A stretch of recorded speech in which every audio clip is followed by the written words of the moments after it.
Hello students, तो इस video में जानेंगे दो त्रिभुज के समरूप कब कब हो सकता है। त्रिभुज के समरूपता की कसौटी है, ठीक। इसको इंग्लिश में criteria of similarity of two triangle, ठीक। देखिए दो त्रिभुज समरूप कब होगा, ठीक। उसके बाद त्रिभुज के समरूपता कुछ कसौटियाँ है। देखिए ये जो त्रिभुज के समरूपता कुछ कसौटियाँ है, ये हम एक्सरसाइज जो त्रिभुज चैप्टर में चल रहा है उसमें एक्सरसाइज 6.3 में यूज होने वाला है, ठीक।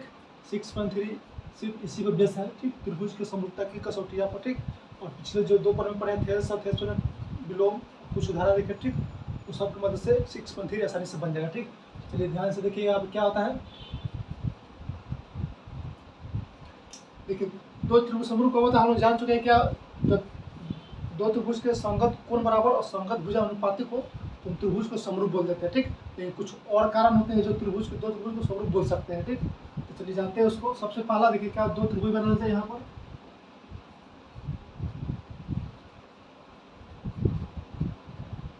इसका नाम देते हैं ए बी सी और एक और त्रिभुज बना लेते हैं, इसका नाम देते हैं D E F. D E F, ये दो त्रिभुज हो गया। और दो त्रिभुज का बेसिक बात क्या हम जानते हैं, जब इसका संगत कोण बराबर यानी कोण ए बराबर कोण बी, इसके संगत यह है, इसके संगत यह और इसके संगत यह है, यानी कोण बी बराबर कोण ई हो गया और कोण सी बराबर कोण एफ हो गया, ठीक। ये हो गया। और दूसरा बात क्या था, भुजा अनुपातिक, इसके संगत यह भुजा है यानी ए बी बट्टा में क्या हो जाएगा डी ई और ए सी बट्टा में डी एफ हो जाएगा और नीचे क्या है बी सी बट्टा ई एफ हो जाएगा। देखिए ये हम लोग बेसिक बात हम जानते थे, ठीक। और देखिए इसके कुछ और कारण है। देखिए सबसे पहले इसको समरूप क्या होता है, इसको क्रियाकलाप भी कर सकते हैं। जैसे कि यहाँ पे क्रियाकलाप देख लीजिए, यहाँ पर थोड़ा सा आप एनालिसिस कर लीजिएगा यहाँ पर, ठीक। इसमें प्रकार और स्केल की जरूरत होगा, ठीक। तो देखिए क्या करेंगे, यहाँ पर दो भिन्न भिन्न यहाँ पर एक रेखा लेते हैं, ठीक। यहाँ पर दो लाइन लेते हैं, यहाँ पर एक मान लेते हैं यहाँ पर 3 सेंटीमीटर लेते हैं और एक 5 सेंटीमीटर लेते हैं, ठीक। 5 सेंटीमीटर, ठीक। दो हम लोग भिन्न भिन्न लाइन लेंगे, ठीक। समरूप कैसे यहाँ पर हुआ, ये वाला कैसे हुआ इसको थोड़ा प्रूफ करेंगे, ठीक। चलिए यहाँ क्रियाकलाप में क्या देखिए, यहाँ पर देखिए यहाँ पर सेम यहाँ पर प्रकार की मदद से यहाँ पर 40 डिग्री कोण बनाएंगे, ठीक। 40 डिग्री कोण बनाकर और एक लाइन खींच देंगे यहाँ पर, ये वाला 40 डिग्री का कोण होगा, ठीक। फिर यहाँ पर 60 डिग्री कोण बनाएंगे यहाँ पर, ठीक। 60 डिग्री कोण मान लेते हैं, यह हो गया हमारा। और यहाँ पर एक लंबा लाइन खींच देंगे यहाँ पर, यह 60 डिग्री कोण, ठीक। देखिए ये 3 सेंटीमीटर है और यहाँ पर देखिए 40, यहाँ पर 60। सेम उसी तरह यहाँ 40 यहाँ पर 60 बनाना है, ठीक। यहाँ पर 40 और यहाँ पर 60 बनाना है, ठीक। तो इसका नाम लेते हैं ए बी सी, इसका नाम लेते हैं डी ई और एफ, ठीक। देखिए यहाँ भी 40 बनाना है प्रकार की मदद से, ठीक। और यहाँ पर 60 बनाना है। देखिए ऐसा करने से क्या होगा, देखिए ये वाला भुजा का अनुपात, ये वाला जो भुजा का अनुपात होगा ना, वही अनुपात इसका इसका इसका इसका यानी बराबर अनुपात आएगा। ये वाला कंडीशन को सेटिस्फाई करेगा, ठीक। और ये वाला कंडीशन तो सेटिस्फाई करेगा ही। देखिए मान लीजिए ये 60 है 40 है तो यह इसके बराबर, ठीक है, यह इसके संगत बराबर है।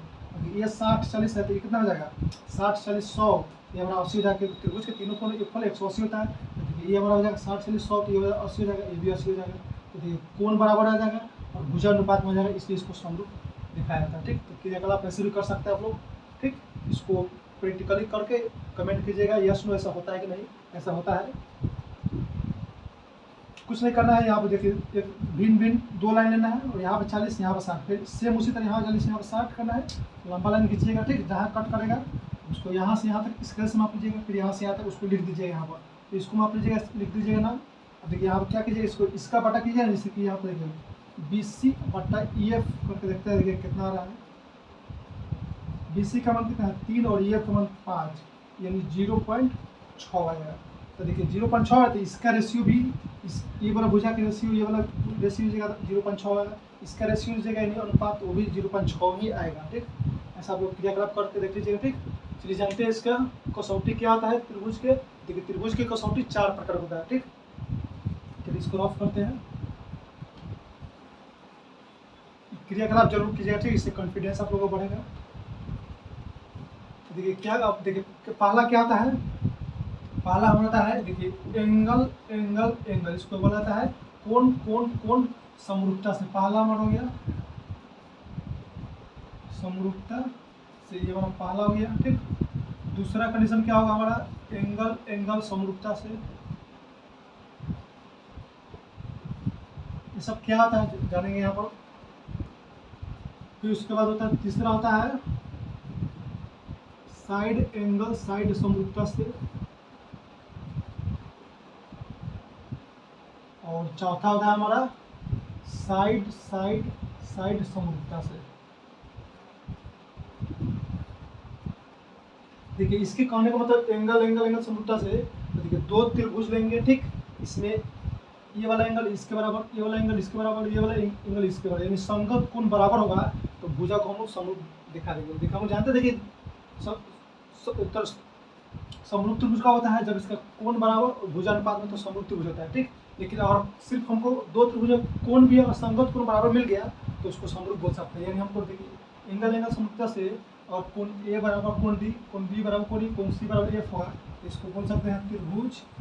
ठीक है, सबका फॉर्मूला इसी से लिखेंगे, सब कुछ समझेंगे इसी दो त्रिभुज से। ठीक, तो आप लिख देंगे त्रिभुज ए बी सी। देखिए समरूप का चिन्ह ऐसे होता है। ठीक, नीचे से ऐसे करेंगे स्टार्ट। ठीक, त्रिभुज क्या डी ई एफ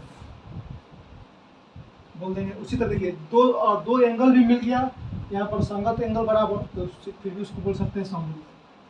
त्रिभुज ए बी सी समरूप त्रिभुज डी ई एफ। और देखिए दो साइड, देखिए एक एंगल, जैसे मान लेते हैं यहाँ पर कोण बी कोण ई के बराबर है, मान लेते हैं यहाँ पर कोण बी बराबर है कोण ई के, तो देखिए कोण बी को बनाने वाला जो रेखा है ना, देखिए कोण कब बनेगा जब दो किरण मिलेगा। ठीक, दो किरण देखिए मान लीजिए यहाँ पर एक यह हो गया और एक यह हो गया, तो देखिए कोण बी को बनाने वाला रेखा का अनुपात भी इसके कॉरस्पॉन्डिंग इसमें लेंगे, उसका रेशियो बराबर आ जाएगा, उसी को बोला साइड एंगल साइड। तो देखिए यहाँ पर कोण बी को बनाने वाला भुजा क्या है, एक तो ए बी है, ठीक, और एक क्या है बी सी है।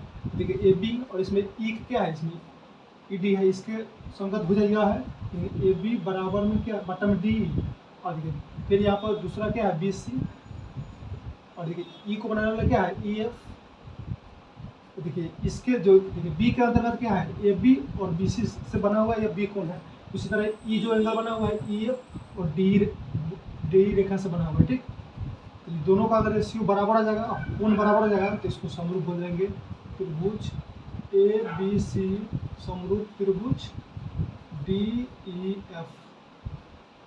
ठीक, बोल सकते हैं। उसी तरह देखिए अगर तीनों भुजा का अनुपात और बराबर में आ जाएगा तो उसको बोल सकते हैं समरूप। तीनों भुजा का अनुपात जैसे कि यहाँ पर ए बी बट्टा डी, ठीक, ए सी बट्टा डी एफ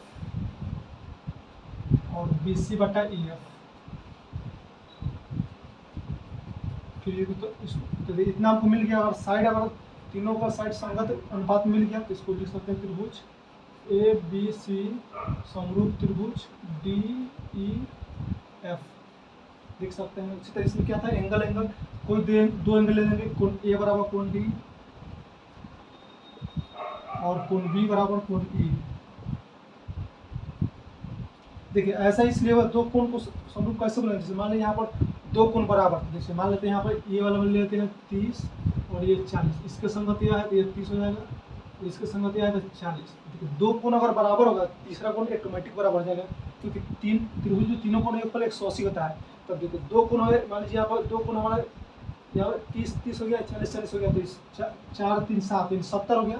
तो 70 में से 180 घटाएंगे कितना जाएगा 110 हो जाएगा, 180 में से 70 घटाएंगे 110 हो जाएगा।